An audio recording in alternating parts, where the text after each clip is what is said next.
ছোট থেকে ছোট, বড় থেকে বড় সবাই আল্লাহ তাআলা কুন দিয়ে বানাইতে পারেন। কিন্তু আল্লাহ পাক রব্বুল আলামিন কুন শব্দ ব্যবহার করে সব কাজ করেন না। আল্লাহ তাআলা এই জগৎ পরিচালনার জন্য অসংখ্য ফেরেশতা তৈরি করেছেন। আসমানি কিতাব নবীদের কাছে পাঠানোর জন্য জিব্রাইলের দরকার আছে, আল্লাহ ধরে একখান কিতাব পাঠাই দিলে হয়ে গেল। সারা দুনিয়ার মেঘ পরিচালনার জন্য শুধু কোন শব্দ ব্যবহার করলে হয়ে যায়, সেখানে আল্লাহ তাআলা মিকাইল আলাইহিস সালামের দায়িত্ব দিয়েছে, মন্ত্রী বানাই দিয়েছে। সারা জগতের সমস্ত প্রাণীকে ধ্বংস করতে জন্য আল্লাহ পাকের একটা শব্দ যথেষ্ট, কুন মাইয়িতান, সব মরে সাপ হয়ে যা, একটাও টেকবেন না, সব সাপ। কিন্তু সে কাজের দায়িত্ব দিয়েছে হযরত আজরাইল আলাইহিস সালামকে। এ দুনিয়া ধ্বংস করার জন্য আল্লাহ পাকের কোন শব্দ বললে যে কুন হালেকান, সব ধ্বংস হয়ে যা, তাতেই কিয়ামত হয়ে যেত। কিন্তু সেখানে আল্লাহ তাআলা হযরত ইসরাফিল আলাইহিস সালামকে দায়িত্ব দিয়ে রাখছে, তাই তো নাকি বলেন?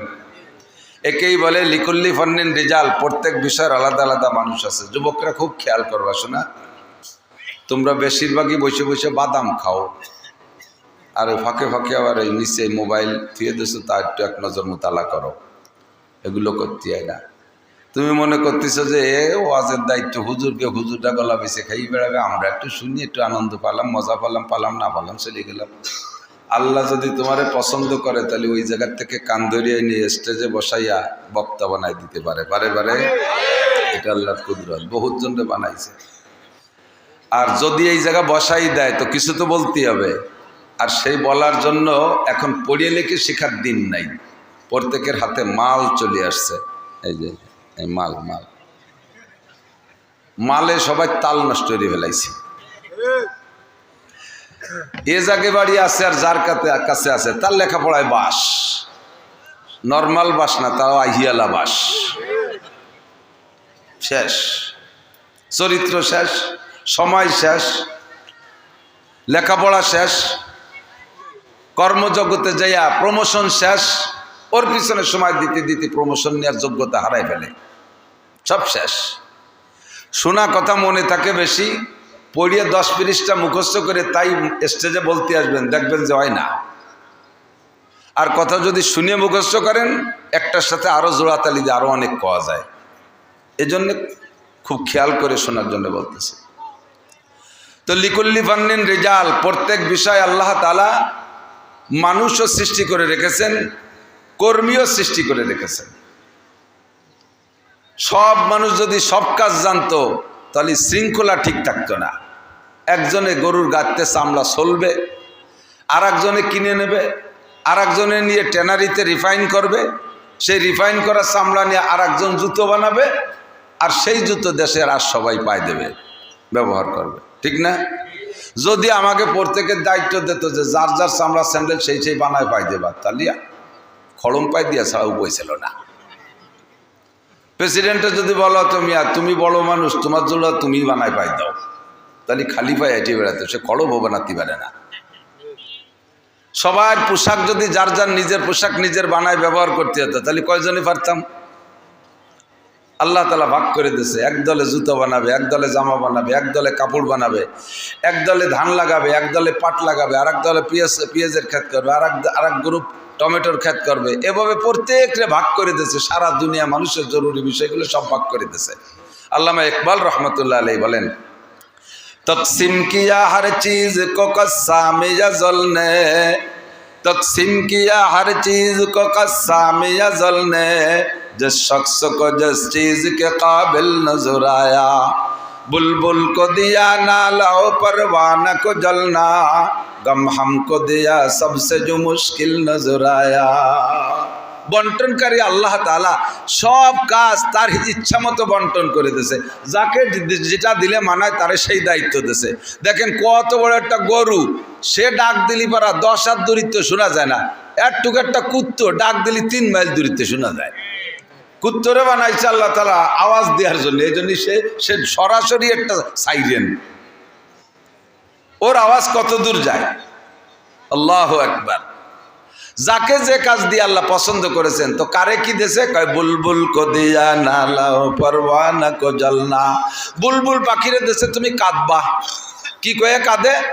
ফুলের মধ্যে মুখ দিয়া বুলবুল পাখি কয় সদায় কুমরিয়া বাসা দেব কোকো बगोशे मंदराया दल्लहू चमन में चू चुकर कहते हैं बुलबुल के फूलों में अल्लाह मिया तू ही तो है तू ही तू तू ही तो है तू ही तू फुलेर मध्य बुलबुल पाखी मुख दिया कुहू कुहू करे डाके আমরা বলি কুহু কুহু করে ডাকে ও শুধু কুহু কুহু করে ডাকে না ফুলের মধ্যে মুখ দিয়া আল্লাহর নিয়ামতের শুকর আদায় করে ফুলের মধ্যে আল্লাহ তুমি ফলের মধ্যে আল্লাহ মিয়া তুমি মধুর মধ্যে আল্লাহ মিয়া তুমি আল্লাহ গোলাপের মধ্যে আল্লাহ মিয়া তুমি জবা ফুলের মধ্যে আল্লাহ মিয়া তুমি ওরে দায়িত্ব দেশে জীবন ভরে কাঁদবে বুলবুল কো দিয়া নালাও পরওয়ানা কো জ্বলনা আর ছোট ছোট পদ্মা বোর্ডিং আছে ছোট ছোট পোকা এই যে আজকে তো আসে নাই পোকা মাঝে কয়েকদিন পড়ছি বলো পোকার বিপদের ভিতরে এখন কারেন্টের লাইটের মধ্যে খুব একটা মরে না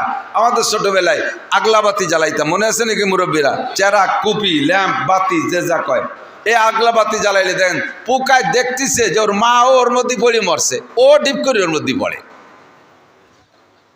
একের পর এক পড়ি এতগুলো পোকা নিচে জমা হয়ে গেছে তাহলে বাকি কটা একটা বোধ বুদ্ধি থাকা দরকার না যে ও ধার্য যাওয়া যাবে না আগে মুরব্বীরা যারা গেছে মরছে মরছে আমরা ইয়াংরা শরীর তাই কিন্তু ওর মধ্যে পুড়িয়ে মরে ওই পুড়িয়ে পুড়িয়ে মরার মধ্যে ওর মজা আছে তা নাহলে মরবে কেন ওরে আল্লাহ তাআলা ওই দায়িত্ব দিয়েছে তো সবাই যে সব দায়িত্ব দেওয়ার পরে আমাদের জন্য কি রাখছে গম হামকো দেয়া সবসে जो মুশকিল নজর আয়া আমাদেরকে আল্লাহ তাআলা দিয়েছে দুশ্চিন্তা টেনশন খালি মানুষকে দিয়েছে আর কেউরে টেনশন দেয়নি এক লাইন ধরে আরে খেয়াল করেন আমাদের বাচ্চা একটা জন্ম হইলে আমরা চিন্তেই মরি আল্লাহ কি রে খাবি নে বেশি পয়দা দিলি শেষে যাবি নে কোন জায়গা এই জন্য একটা অথবা দেড়টা অথবা দুটিয়ে ছেলে মেয়ে বেশি নেওয়া যাবে না আমি ওটা 5 বিঘে জমি ভাগে পাইছি এ যদি দর্জনানিক সাল মাই হয় এ ভাগ করতে গেলে ওকে কি হবে নে এই চিন্তে বাপের মাথা আর চুল উঠে যায় কতক্ষণ সারা জীবন ভরে এই চিন্তা হযরত আলী রাদিয়াল্লাহু তাআলা আনহুকে একজন জিজ্ঞেস করছে হুজুর বিয়ে করি আমরা যে বিয়ের বাস্তবতা কি বিবাহের বাস্তবতা কি তো হযরত আলী রাদিয়াল্লাহু তাআলা আনহু বলেন বিবাহের বাস্তবতা 7টা কয়টা 7টা এক নম্বরে সুরুরু শাহরিন মাসখানিকের খুশি জীবন ভরিয়া বিয়ে করব এই বিয়ে কি জানু কি জানু এই কি দিয়ে কি হচ্ছে বিয়েটা করার পরে সত্যি কি দেখি না তাই কি তাহলে মাসখানিক সে কি দেখি এরপরে আর পরাণ বেরিয়ে যায় ও খুশি শেষ এরপরে 2 নম্বরে লুজুমু মাহরিন গাড়ে এক বোঝা টাকা এসে চেপে পড়া দেনমোহর আছে না বিয়েতে এদিকে দেয় না খালি লেহে হ্যাঁ দেয় আপনারা দেখছেন সবাই পুরো পরিশোধ করছেন কয়জন ভাগ করতে গেলে অর্ধেকের বেশি বের হয়ে যাবে পোকা দেনমোহর খালি খাতায় লিখতে হয় না পরিশোধ করতে হয় দেনমোহর পরিশোধ করার যোগ্যতা না থাকলে বিয়ে করো না হ্যাঁ আয়োজক কাইলো বাকি হলিও দিয়ে দিতে হবে বউরে কয়ে নিতে হবে দেখো আমি কিন্তু বাহি নগদ দিতে পারবো না বাজারেতে মাল কেনছেন একটা কয়ে নিয়েছেন যে ভাই আজকে টাকা নেই শুক্রবারে দেবো বউরে শুক্রবারে ডেট দিয়ে তারপরে বাহি কিনা বেচাতে হবে বিটিরা তো বলদ ছাড়ছে নিজেকে দাম নিজেরাই কোয়াইছে যদি বাসর রাত্রে কোনো মহিলা বেঁকে বসে টাকা না দিলে আমার গায়ে হাত দিবা না তাহলে দিতেই পারবেন না টাকা না দিয়ে আমার গায়ে হাত দিতে পারবা না আমার আব্বা 18 বছর আমারে পাইলে বুঝে রাখছে কোনো পুরুষ আমার দিক টাকাইতে পারে নাই আর তুমি বিনি হয়েছে আমার গায়ে হাত দিবা টাকা বেলাও আর না শরীর বড় কিন্তু মহিলারা দাম কমাতে উল্টে গেছে অত কর কায়দাই নাই আরো বিয়ে বসতে জানি স্বামীরে 10 লাখ দেয়া লাগে ছোটবেলায় মুহি কচু বেচতাম একটার সাথে একটা এসে গেলে জড়াই গড়াই নামে দিকে মানে আল্লাহ জানে খেয়াল করেন মুহি কচু বোঝেন মুহি কয়নি না গাঠি না আমাকে খেতে হইতো আমাকে দিক মুহি কয় তো মুহি খেতে দিক আছে নাকি জানি না কচু লাগাইলে ওর গোড়া এরকম বড়টা হয় ওর নাম হলো মুথা আর ওর গায়ে ছোট ছোট জড়াই তার নাম হলো ওই গাঠি বা মুহি আমাকে খেতে অনেক হইতো তো উঠাই আই না বাজারে বেচতে যেতাম আমি 4-5 পড়তাম আর আমার ছোটো ভাই নিচে তো 2 ভাই বেচতে যেতাম ও যেত ওই মুথা বেচতি আর আমি যেতাম মুহি বেচতি তা আমার মুহি 2 টাকা করে কেজি দমাদম বিক্রি হয়ে যেত আর ওর মুথা প্রথম জায়গায় 1 কেজি 8 আনা বেচছে 8 আনা 1 কেজি পরে খানি পরে খদ্দের মধ্যে নাই ডাইয়ে ডুয়ে আর একজনের কাছে 4 আনা 1 কেজি বেচছে আর কেউ নেয় নাই 12 আনা। ও 10 কেজি নিয়ে গেছে, এখন সন্ধ্যা হয়ে গেছে, আর খদ্দের নাই, আটও ভেঙে গেছে। এখন আমার কাছে মাঝে ভাই কি করবো, এত কি এত রয়ে গেল 8 কেজি। আমি বললাম যার যার দাম আসে সেই বাড়ি নাও, আমারটা খালি হয়ে গেছে, আমি চলে যাচ্ছি। ও এখন বিপদে পড়ে গেছে। এখন কাছে ভাই আমার মোথা কাটা কেউ ফিরিয়ে নেন, তাও কেউ নেয় না, ফিরিয়ে নেন তাও নেয় না। এরপরে কয় এই 8 কেজি যদি নেন তাহলে আগে যে 12 আনা বেশি ও 12 আনাও দেবো, একটু নিয়ে যান, তাও নেয় না। আগের মা বোনদের দাম ছিল, আগের মা বোনদের মেয়েদের দাম ছিল। মুরব্বীরা সাক্ষী দেন, আপনাদের বাচ্চা ছাড়া বিয়ে করতে যাইয়া শ্বশুর বাড়ি ঘর একখান পণ কইতে, পণ দিয়ে বিয়ে করে আনা লাগছে, কতক্ষণ ওই পণই দেন মোহরের টাকা।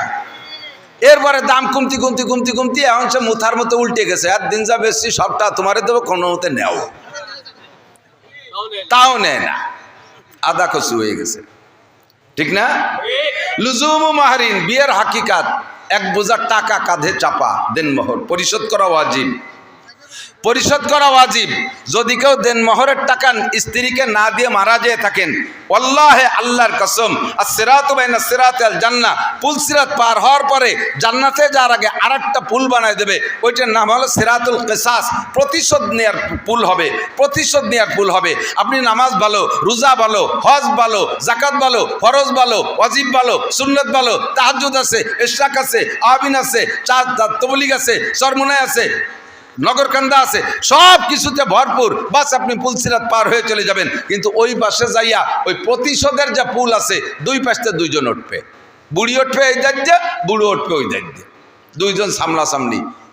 বুড়োরে বুড়ি যে ধরবে, বুড়ো নোটক বাটুস্কুত দাঁড়াও, কুম্বেজিল্লা, কোনো কথা হবে না, তুমি আবার কেডা, ভাই এখন তো চিনবা না, দেনমোহরের টাকা কটা ফেলাও। দেনমোহরের টাকা দিয়ে জায়গা কি করবা, কয় আমি পায়খানায় ফেলা দেবো, তো টাকা ফেলা। বুড়ো 60 বছর আমার যেভাবে পারছো সেভাবে ব্যবহার করছো, তোমার 1 ডজন ছেলে মেয়ে আমি পেটে করে নিয়ে ঘুরে বেড়াইছি, 1 ডজন ছেলে মেয়ের একটা বাচ্চারে পালতে আমার 60 মণ করে দুধ খাওয়াইছি আমার স্তনের থেকে, তোমার বাড়ির সব কাম কাজ করছি, জীবনে আমার একটা টাকা দাও নাই। আমি লাস্টে বললেন যে বুড়ো মরার আগে 2 কাঠা জমি দলিল দিয়ে যা, তাও তুমি গ্যা গ্যা করতে করতে মরিয়ে গেলে, আমার কিছু দিয়ে গেলে না। এরপরে বুড়ো কালে তুমি মরার পরে ছেলে মেয়েরা আমার বাড়িতে তাড়াই দিছে, মাইয়েকে বাড়ি যাই আমার জীবনযাপন করা লাগছে, শেষে মাইয়ে বাড়ি মরছি, টাকা ফেলা বুড়ো। আর আল্লাহ কবে যায় ফেরেশতারা ও জায়গা যানজট হয়ে গেল, কি ধরনের গেঞ্জাম উঠে, কয় যে আল্লাহ এক বুড়োরে অ্যারেস্ট করছে, অ্যাটাক করছে। কি কয় যে দেনমোহরের টাকা চায়, কয় দাও দিতি, কয় বুড়োরে কেউ টাকা নিয়ে যান নাই, যাবেনও না, দেওয়াই লাগবে। এখন কয় যে আল্লাহ টাকা তো নিয়ে আসিনি, কি করবো? ফেরেশতাকে আল্লাহ পাক বলবেন, বুড়োর আমল নামা থেকে প্রত্যেক 2 পয়সার বিনিময়, 100 পয়সায় 1 টাকা, প্রত্যেক 2 পয়সার বিনিময় 700 রাকাত নামাজ বুড়িরে দিয়ে দাও। বুড়োর আমল নামা থেকে প্রত্যেক 2 পয়সার বিনিময় 700 রাকাত নামাজ বিকাশেও পাঠাতে পারো, রকেটেও পাঠাতে পারো, ট্রান্সফার করে দাও, অথবা ব্যাংক অ্যাকাউন্টে দিতে পারো। 700 রাকাত করে নামাজ দিতি কাল্লা নামাজ শেষ, এখন যদি 60,000 টাকা রয়েছে, তা রোজা ধরো, তাও শেষ, আর কি আছে তা ধরো, সব দেওয়ার পরে 200 টাকা রয়ে গেছে। এবার 200 টাকার বিনিময় বুড়ির আমল নামা থেকে যে গুনাহ আছে, ওই গুনাহগুলো বুড়োর আমল নামায় দিয়ে দাও, দাও পাল্টাই দাও। বস্তা ভরে নেকি নিয়ে যে শূন্য হাতে জাহান্নামে চলে যাবেন। হুকুকুল ইবাদ, নামাজ পড়েন নাই, রোজা রাখেন নাই, জিনা করেছেন, মদ খাইছেন, গাঁজা খাইছেন, এইগুলো যা করেছেন সবগুলো হুকুকুল্লাহ, আল্লাহর সাথে নাফরমানি করেছেন। যে কোনো সময় চোখের 2 ফোঁটা পানি ফেলে দিয়ে যদি কেঁদে দেন, রব্বানা যালামনা আনফুসানা ওয়া ইল্লাম তাগফির লানা ওয়া তারহামনা লানাকুনান্না মিনাল খাসিরিন। চোখের পানি দেইকা আল্লাহ বড় সরল, আল্লাহ বড় মেহেরবান, আল্লাহ বড় গফফার, আল্লাহ বড় সত্তার। আপনার চোখের পানি দেইকা জীবনের সব গুনাহ আল্লাহ মাফ করে দিতে পারে, কিন্তু হুকুকুল ইবাদ, মখলুকের হক নষ্ট করে গেলে এটার দায়িত্ব আল্লাহ নিবে না। যারটা নষ্ট করেছো সে যদি মাফ করে তাহলে যাইবা, আর সে মাফ না করলে 1 কদমও বাড়তে পারবা না। বিয়ের নুস উঠলি লাগতে বিয়ে আরো টাকা পয়সা তো গুছাই নিয়ে নাই মেয়ারা, বিয়ে করতে হবে, তবে বিয়ের আগে প্রস্তুতি, দেনমোহর পরিশোধ। হযরত আলী বলেন বিয়ের হাকিকত 7টা। 1 নম্বরে মাসখানিকের খুশি, 2 নম্বরে লুজুম মাহরিন, বস্তাখানিক টাকা কাঁধে চড়া দেনমোহর। এরপরে জীবন ভরে বউরে কামাই রোজগার করে খাওয়াতে হবে, সেটা হলো কুসুরু জাহরিন, মাজা ভাঙ্গা খাটনি, মাজা ভাঙ্গা খাটনি। আমি এক রায় টস করলি যা টাকা পয়সা পাই তাতে 2-3 মাস খাইয়ে বাঁচতে পারি। এক রাত্রি টাইতে 2-3 মাস খাইয়ে বাঁচতে পারি, কোনো অসুবিধা হয় না। এই সারা জীবন 30টা বছর অস করে বেড়াচ্ছি, এখনো 30টা টাকা ডানি রাখতে পারলাম না। আল্লাহ ছেলে মেয়ে দেশে যথেষ্ট, তাকে পিছিয়ে খরচ করতে করতে আমার মাজা বিয়া হয়ে যাচ্ছেন, সবসময় মাজা কামড়ায়। এ বিয়ে না করলে আমার গাড়ি এই বুঝে উঠছ নাকি? এরা কয় কুসুরু জাহরিন, উলামায়ে কেরাম একটু মনে রাখেন, সুরুরু শাহরিন লুজুমু মাহরিন, কুসুরু জাহরিন মাজা ভাঙ্গা খাটনি। বিয়ে না করলে ছেলে মেয়ে আত্মীয় স্বজনের এই বোঝা কাঁধে উঠতো না, এই পরিমাণ পরিশ্রম আমার করা লাগতো না। কুসুরু জাহরিন হুমুমু দাহরিন, সারা জীবনের দুশ্চিন্তা, সারা জীবনের দুশ্চিন্তা। এইটাই কব বলি আমি তো সরিয়ে চলেছি ওই জায়গাতে, এই জায়গায় রেখে কি কয় মুনাসাবাতে বাব, বুখারী হাদিসের ভাষায় বলে মুনাসাবাতে বাব। একটা কথাকে ধরিয়ে একটা পুরো আস্ত হাদিস ইমাম বুখারী মুসলিম শরীফ এনরা লিখে দেয়। হুমুমু দাহরিন, কোনো প্রাণীর চিন্তা নাই, আমাদের সারা জীবন ভরে চিন্তা, কামাই করব কিভাবে, বউ পালবো কিভাবে, ছেলে মেয়ে পালবো কিভাবে, পালাপোষার চিন্তা। এই চিন্তা অন্য প্রাণীর নাই। এই যে সামনে আর মাসখানিক পরে থেকে কুত্তর ডেলিভারি শুরু হয়ে যাবে সারা আন্তর্জাতিক, সারা দুনিয়া জুড়িয়ে 4-5টা ছেলে মেয়ে একটা কুত্তয় জন্ম দেবে। কোনো কুত্তয় কি এই চিন্তা করবে আল্লাহ একে আব্বা নাই, এটা কোন থেকে কি রে, এটা ফিডার খাওয়াবো কি রে, কি দুধ খাওয়াবো, একটা স্যাঙ্গে ভেঙ্গে নাই, একটা প্যাম্পাস কিনে দিল না কেউ, একখান কুটি খেতা নাই, একটা মশারি নাই, সুবানি কোন জায়গা, এইগুলো কোনো কুত্তর চিন্তা আছে? কতক্ষণ আছে? আর আপনার একটা পেটে আসার সাথে উল্টো শোনো শুরু হয়ে যায়, আলটা শোনো। বাচ্চা আইস পেটে আসছে, কালকে থেকে মেশিন শুরু হয়ে গেছে, কম্পিউটার দিয়ে চেক আপ, একেবারে 9 মাস পর্যন্ত চেক আপ, এরপরে তার জন্য ঘুষাঘুষি কত কিছু। আল্লাহু আকবার। এই চিন্তা অন্য প্রাণীর নাই, গরুরও নাই, ছাগলেরও নাই, কুত্তরও নাই, কোনো প্রাণীর এই চিন্তা নাই। এই হুমুম উদাহরণ দুশ্চিন্তা একমাত্র মানুষের। গম হামকো দিয়া সবসে যে মুশকিল নজর আয়া, অন্য কেউরে দুশ্চিন্তা দেয় নেই, একমাত্র মানুষকে দুশ্চিন্তা। দেখেন যারা রাজা হবে বলে নাচিয়ে বেড়াচ্ছে, তাদের চাইতে আমরা ভোটার রাও কম হচ্ছি না। কতক্ষণ কোন প্রাণীর জগতের ভিতরে এই রাজনৈতিক দুশ্চিন্তা নাই, আমাকে মধ্যে আছে। একে বলে হুমুম দাহরিন, সারা জীবনের দুশ্চিন্তা। এই কথাটা কয়ে নেই একটু মনে রাখার জন্য। তাহলে বিয়ের হাকিকাত 4টে কইছি। 1 নম্বরে সুরুরু শাহরিন, 2 নম্বরে লুজুমু মাহরিন, 3 নম্বরে কুসুরু জাহরিন, সারা জীবনের মাজা ভাঙ্গা খাটনি, 4 নম্বরে হুমুমু দাহরিন, দুশ্চিন্তার বোঝায়, দুশ্চিন্তার বোঝা মাথায় ওঠে, 5 নম্বরে নুজুলু কবরিন, খাটতে খাটতে খাটতে খাটতে শেষ কবরে চলে যেতে হবে। 6 নম্বর আর 7 নম্বর দুকুলু জান্নাতিন আও নারিন, ওই ভালো চালাইতে পারলে বউ বাচ্চারে সুন্দর পরিচালনা করতে পারলে বেহেশতে, আর যদি উল্টো পাল্টা চালাও তাহলে দোজক। এই হলো বিয়ে, এছাড়া বিয়ে আর কি? কতক্ষণ গম হামকো দিয়া সবসে যে মুশকিল নজর আয়া। আল্লাহ তাআলা আমাদেরকে দুশ্চিন্তা দিয়েছে।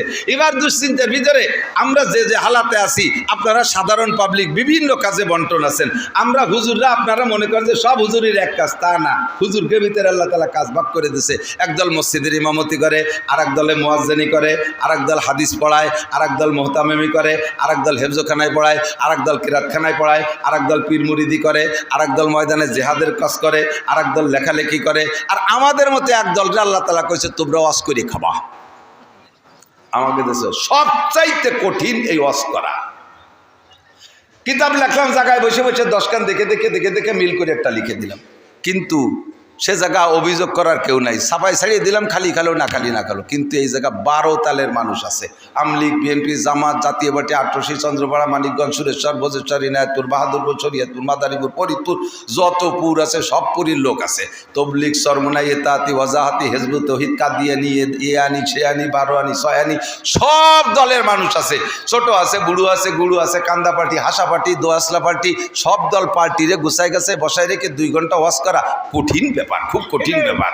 এক দলের এক ফাঁসি হয়ে গেলে আরেক দল কয় চল যাই, যে গোপালগঞ্জের হুজুর নিজে গিয়ে শুরু করছে, আবার তাই কয়। আবার যদি কইলে আমি বিএনপি ভাব, তাহলে আমলিগ করে যারা, তারা কয় চল যাই, হয়ে গেছে গোপালগঞ্জে হলে এবার নষ্ট হয়ে গেছে। এই সব মেনটেন করে কথা বলা বহুত বড় কঠিন। দিন রাত 24 ঘন্টা, সাথে মাদ্রাসায় পড়াইও, সাথে মোহতামিমও, 2টা মাদ্রাসার মোহতামিম, 2টা দাওরা হাদিস মাদ্রাসা পরিচালনা করা লাগে। 2 মাদ্রাসায় আমার 56 জন শিক্ষক। সরকার 56টা টাকাও দেয় না, একখান ফুটো টিনও দেয় না যে একটু সাবলা ঝুড়ো বানায় তাহলে তাইও কিচ্ছু দেয় না, এক মুঠ চাইল দেয় না। এই 56 জন শিক্ষক আর 2 মাদ্রাসায় 4